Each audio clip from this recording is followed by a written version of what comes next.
You're listening to the Rural Press Club of Queensland's Lunch Series podcast. Thank you, Bernie. Very kind words indeed. That was seriously not sloppy research. That was pretty good research. I'm not sure if people look at my LinkedIn page, but I think it's about 1 or 2 a year, so you're number 3, mate, so thank you very much for that. What a great honour to be here today. Who would have thought a sheep farmer from Goulburn would be here talking to such a erstwhile and erudite bunch of people. I'd like to thank Trent for the invitation originally, Mark Phelps. I'd like to thank the sponsors, McCullough, Robertson, AustSafe Super and the New Hope Group. Without these sponsors, these days just don't happen. Ashley and McCullough from SAS, where are you ladies? They are the back, they're the ones who are patient enough the last 5 days to put all these slides together and all the changes. And so thank you very much, ladies, in the SAS group, very kind, thank you. I'd like to welcome some special people here. Julie McDonald from MDH, welcome Julie, so nice to see you. I'd like to welcome Tony Perrott, the next Ag Minister for Queensland, sir. You've got a big job in front of you, mate, so welcome. Particularly Georgie Somerset, where are you, Georgie? Congratulations, young lady, on your new appointment as Ag Force President. Well done.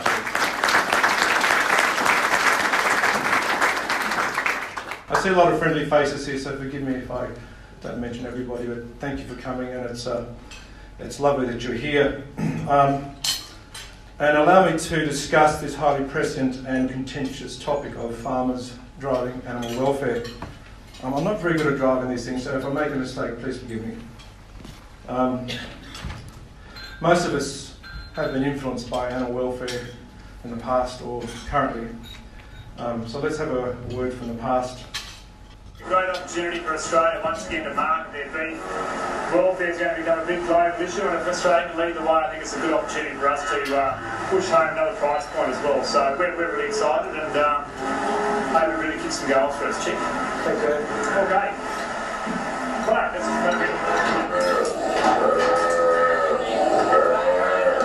I don't need to show you all that stuff. That's a great voice from the past, and I'm very grateful for that great leg up from Xander.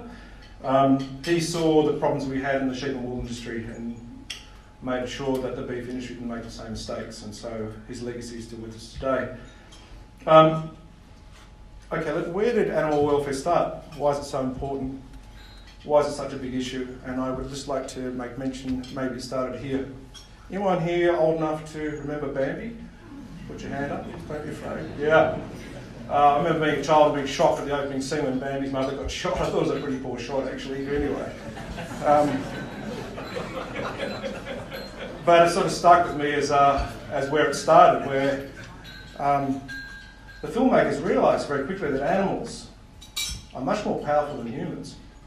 And there's been a movement in the world, especially in the pet food industry, where you might see that animals are being fed virtually human meals now.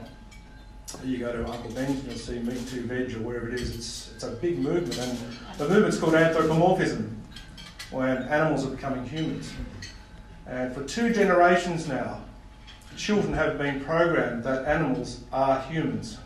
And that is very powerful, and that is now a psychic thing, and it's a social norm. And that's what we're dealing with. And it started here with all these great movies. I mean, I love Finding Nemo, and it's a great movie because adults and kids can watch it together, and it's a great experience. So that's what we're dealing with 40 years of programming. And it's an Ice Age, and the movies go on and on and on. It's just relentless, and it's never stopping. So I think this is where it started from. I pinpoint the real start of the modern animal rights movement to this man here, Henry Spira, who was written so well about by Professor Peter Singer from Melbourne University. He was a submariner in the US Navy, and he was outraged by the testing done by Revlon on animals. And he wrote letters to Revlon asking them to stop, and they refused. So he took all his savings and he put this very famous ad in the New York Times, which said how many rabbits does Revlon blind for beauty's sake. They were dropping acid into rabbits' eyes to see how much acid they could put into their beauty products. Long and the short of it, he changed the face of advertising. He changed the face of how beauty products are made. and he changed the face of animal welfare law in the world, where now testing cannot be done unless you have an ethics permit. This single man was captured in a tremendous series of books by Peter Singer, and I recommend anybody who's involved in the game to read these books on the whole animal welfare movement. When you read the books, you realise what people can do to animals when they're unprotected and when there aren't laws to protect animals and how we treat animals. Regardless, it's a great read if anyone's interested. Now, take that from the 70s to where we are today. If you want to make a fortune, folks, maybe think of setting up an animal rights group in the USA. This is the latest figures I can find from 2014. They raised $483 million US a year for animal rights movements and action. The three big ones there is Humane Society, American Society for Protection of Animals, and PETA. We've all heard about those. Certainly the last one. It is an enormous gold mine. That's how big the industry is, and that's what we're having to fight against. These organisations love to think there's perceived cruelty, and they use every notion they can to try and hook some small perceived cruelty against us and raise money on it. One small picture can raise 25 million. Interesting enough, only 16% of their funds goes towards programs. The rest is taken by the management. That's something to think about. Lots of new BMs and Toyota Priuses, I think. Just to put it in perspective, that's 650 million Aussie a year they raise in the US alone. That's just as big in the EU and the UK. So that's the firepower that these groups have. So let's look at some of the campaigns that are running currently around the world here and overseas. We all know about this. This has now become a hugely political issue. The Labor government will go to the polls next year and make this a major election platform. This campaign, run by PETA in New York, is now running in Times Square, near Times Square, major billboards. Anyone who says the wool industry hasn't got a problem really needs to get their head read. They really do, because this is still ongoing and has not been addressed properly by the industry. RSPCA, I think they're a great organisation, but when they start getting on board with campaigns like this, you've got a problem. This is obviously against live export. Again, animal rights groups using pop stars now to take on wool and our sheep industry. Am I going too fast, folks? Is this okay? All right. Again, I don't know who's seen this around Brizzy, on buses, on billboards, in Sydney, Melbourne. It's everywhere. I don't see many of our posters up, but anyway, this is what we're examining. And of course, using pop stars again against the whole Australian sheep industry around the world. I sort of don't mind this ad. It's pretty hard to argue with that ad. But anyway, that's what we're up against. And Asia is now picking up the mantle as well. So it's just not in Western countries. All right, so from my point of view, perceived animal cruelty is pretty much the death sentence for any brand or organisation. And any brand will just shy away from it as soon as they find anything attached to your product. And I said the animal welfare pool of money is just enormous. They have an expenditure budget which we cannot believe, more than all our levy bodies together, so that's what we're up against. So let's go to some of our responses. You just got to love Australian farmers, don't you? So that's really the message, isn't it? We just got to stop cruelty. We just shouldn't shut the trade down. That's what we should be about, focusing on. I love some of our rural leadership. Richard Norton, I think one of the greatest gifts we've had in the red meat industry. A man who stood up and taken up to everyone talking about our overseas markets and how exposed we are with our practices and how we haven't addressed it properly. We need to address it. Don Mackay, working closely with RSPCA on better welfare reform. I think this is a very, very good thing that we're doing, working with respectable organisations like the RSPCA. This is some of our work we've been doing with Bayer. It's great getting commercial companies on board and starting to advertise the good things we're doing. But unfortunately, this is only happening in the ag sector, talking about the difference we can make in animals' lives. So that's so far it's ag focused. This is with trisulfan and carbs, with branding and dehorning. But great to see some wins at last. RSPCA is starting to support some of the work we're doing, that is realising the necessity of branding and dehorning, and supporting the work of pain relief for these operations. It's great to see. I do know the RSPCA. I think they're a wonderful organisation, and we have to support them and work with them. And the new national welfare codes are critical. We develop these and get these implemented as soon as possible. It's important to do this because it protects our reputations and enhances new markets and new access for our products once we have these in place. This is really important. I don't know if you know Troy Setter. He's one of the great leaders of the beef industry. He does not stop tweeting about what he's doing, whether he's in Indo or here or at the properties or flying around looking at cattle or talking about how he's involved in feedlotting and providing good protein for populations in Asia. This is really important. Retweeting all the good news stories, folks. Just keep retweeting. Every time we find a good news story, retweet, put it out there. I like this sort of thing too. We're lucky today to have the owners of this company here. I did ask permission, but if Peter can do it, why can't we do it? You know, let's just take it up to them. Let's talk about how good our product is, how natural it is. These are arguments we can win the battle against this. This is one example, and thank you, Kerry. Just declaring I got a pair of free undies for this, so thank you very much. I might auction it off. Onesies. Buy some, folks. And of course, MLA advertising in the cities is brilliant. We need a lot more of this. This is really taking it up on another level. Good exposure to consumers. And this is where I want to go today about our advocacy with city consumer groups. All right, so this is one campaign, just to quickly show you how you take it up. We were approached by this company years ago. They were losing shelf space. You might see it today in Coles and Woolies nationally. There was a time, you remember, when eggs came out and someone said eggs contain cholesterol and cholesterol is bad for you. Do you guys remember that in the 80s? Yeah, and all of a sudden egg sales plummeted across Australia with that bit of fake news. They called us in to ask us how they could actually save shelf space and save that sector. We got our science committee and some paediatricians on board, and they came up with this campaign. We had to change the diets to organic vegetarian. We found there's both good and bad cholesterol, but eggs only contain good cholesterol.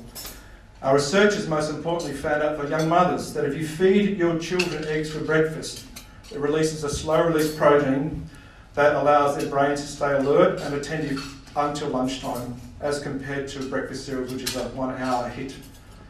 We redesigned the packs, so mums could see quite clearly it was for the family. The sales went from 60,000 dozen a month to 120,000 dozen a month within 3 months. We also spent a lot of time in supermarkets teaching mums new recipes, teaching about eggs, and we changed the whole dynamics. It was one of the great successes. The only problem the egg company had was the cost of buying new egg farms to keep up with the demand. So that's a city campaign. It works. There's nothing wrong with it. It works. We should be doing more of it as farmers. There's a lot of good stories to tell in the farming sector. I don't know one farmer who doesn't do the right thing by their stock. It seems to be we're on the back foot for most of the time. We're always reactive. We're like the best rugby league team we've ever seen. We've never got out of our quarter. It's time to find some champions who kick that ball and chase it up the field. Just to show you how big this sector is. This is the biggest consumer market in the world, I think you'll agree. US is just a giant. Animal welfare has become the biggest issue with consumer groups and retailers in the United States. There is a paper here, if anyone's interested, on the full research. There's 100 case studies here just to back it up. This is just not one study. 77% of consumers said they're concerned about welfare of animals raised for food in the United States. Half the Americans, that's 100 million people, are concerned about welfare. 100 million people. This is the big one for Walmart. Walmart said 70% of its customers said that if a retailer improves the treatment of farm animals, it would increase their trust in the company. 66% said it would increase their likelihood of shopping at that retailer. These are very, very powerful figures. And lastly, this is interesting. 65% of consumers were concerned about beef welfare. only 39% of the public said they believed in US farms and ranchers provided overall care. So there's a trust issue here. We've got to start building with our consumers. So what can ag do? I'll give you an example, a very simple example of what we do with vegs, but there needs to be a lot more.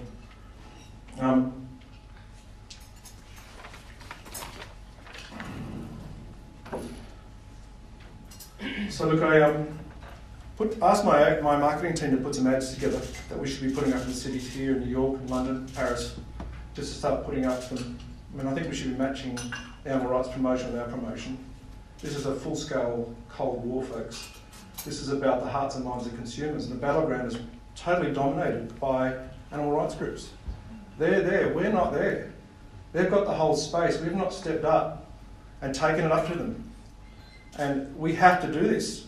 Otherwise, we are at a great chance of losing the viability of price point farming. We'll just become a very basic commodity supplier. We want to get new price points and new markets and new profitable markets, and we can do this if we address our welfare properly, and which we're doing. You know, by next year, by 2019, 2020, 100 million Australian farm animals would have been treated with pain and wound care. That's a big number. You tell me where in the world that has actually happened. 100 million farm animals, but no one knows about it. No one's talking about it. No one's celebrating it. We just assume people are going to know about it. That's not good enough anymore. All right, so what about this? Why don't we start changing the paradigm of what we're doing? Why not invite our critics to help us? If they're so concerned about welfare, if they really want to help the industry and concerned of welfare, why don't we ask them to help us? Come on board and help us. Make it better. Stop throwing stones. Imagine that headline. Wouldn't that change the whole way we look at live export? There's the ad, 100 million farm animals treated with pain and wound care. Aussies are doing the right thing. Just keep building it out. Live export, it is good for Australia. You cannot shut this trade down. You cannot. 10,000 jobs go overnight. We're feeding hundreds of thousands of families up in Asia who are great neighbours and great friends of ours. Our vets, our health workers, our DFAT people have been working for years in Asia to develop these relationships. And the only way to improve welfare is actually work with these people. You shut down this trade and all welfare stops. We have to admit we've had problems, we are doing that. We have to make radical reform to how we treat this, but we must pound out these messages of what the good things we are doing. Okay, this is a campaign I loved. I wrote this campaign on the AOE board years ago. I unfortunately had some more mature men who didn't believe in climate change. And I tried to say to them, it doesn't matter if you believe in climate change, there's a market there that does. And they couldn't get over the fact this is all nonsense. And I said, okay, fine. But the idea was, if there are 50 million Democrats in America who believe that fossil fuels are hurting the planet, why don't we tell them to wear a jumper and turn the heater down by 1 degree? You'll save $100 a year in fuel, and you'll also save the planet. Well, I didn't get up, but one day it never will. But anyway, this is still the campaign talking about wool and its beautiful benefits and what it can do. And this should be run right next to all the petty campaigns in the world and let the consumers make their minds up. Because it's a great story we should tell. We're not telling it. I really worry about AWI. I've got good mates in there, but they've just dropped the ball so badly on these consumer messages. There's so much good science on why children should eat red meat. I mean, we are Homo sapiens because we learned to cook red meat several 100,000 years ago. And the messages are there, and we should be pounding this out to city consumers and young mums and dads, and young kids. Back it up with good science. It's no doubt that red meat is part of great brain formation, and for higher intelligence learning, we should be belting these messages right out through every paper and every news service we can. I'd like to, in particular, thank some of the great journalists sitting in this room. Some of the key messages are already starting in Fairfax, and the QCL team in particular have been wonderful in picking up every positive message and making it into a positive campaign. These campaigns are picked up by people in Germany recently who asked us to come across and start working with their pig industry and their dairy cow industry. These messages are very powerful. Mark Phelps and all the table, where's that Rural Press table? Thank you guys. You guys are legends. Vets and Queenslanders and people who are using product and making big changes are happy to stand up and say, yeah, we're making changes, and it's great to see. These people are very brave because Australians classically don't like making changes. And when you stand up and swim against the stream, you usually get in trouble. But there are brave people who are prepared to do it. And this is something we talked about as well. Bayer Germany picked up some idea of putting Nurofen in a salt block, and they've funded it. That is, a cow when she's calving can actually take a daily Panadol now. And I think it's a great story to tell. Probably more than most third world countries can actually give their people. And this is a story I think we're going to develop, and we should actually talk about it and show how good we are. We really are very, very good. Now, what am I up to? I think I've just lost the slides here. I'm really sorry about that. All right, so I've almost finished. As I said before, I think we're engaged in a new Cold War of types. You know, it's a battle of ideology versus ideology. It's a battle of a right to farm animals versus the proposition to stop farming animals. And for us to farm more humanely and achieve high price points is something we need to be able to communicate with the cities for, because that's where the market is, right in the cities. We all have these discussions in ag, and we're all on board, everyone's on board, but no one knows it outside ag. And I think there's a great potential for us to do so. I'll leave you with a final video. Has anyone seen Bridge of Spies with Tom Hanks? Anyone seen the movie? Yeah. It's a very powerful movie. There's a speech he gives to the US High Court, where he talks about the difference between America and Russia and talking about who we are. And I just will play it for you. Mr. Chief Justice, may it please the court. The Cold War is not just a phrase, Your Honor. It's not just a figure of speech. Truly, a battle is being fought between two competing views of the world. I contend that Rudolph Ivanovich Abel, Colonel Abel, as he was called even by the men who erected him, is our foe in that battle. Auxiliary power connected and on. Oxygen CPAC supply. Supply 1800 psi. Inverter on, light out. He was treated as a combatant in that war until it no longer suited our government to so treat him. Accordingly, he was not given the protections we give our own citizens. He was subjected to treatment that, however appropriate for a suspected enemy, was not appropriate to a suspected criminal. Fuel transfer. Transfer switch off. Instructor. Instructor safety. Rendezvous. Installed in aircraft.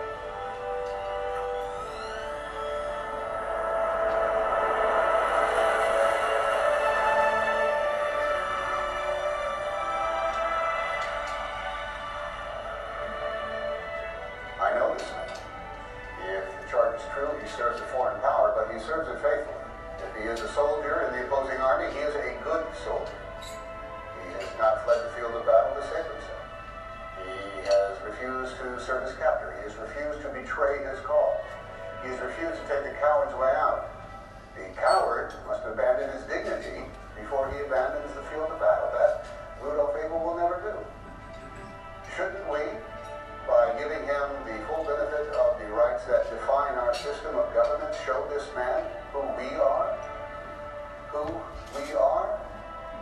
Is that not the greatest weapon we have in this Cold War? Will we stand by our cause less resolutely than he stands by his?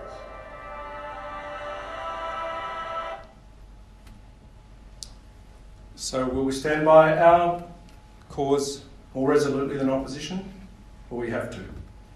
And ladies and gentlemen, please accept my sincere thanks for your attention and patience today.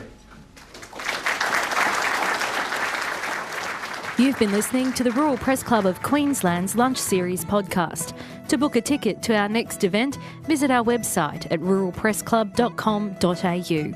Music supplied by audionautics.com.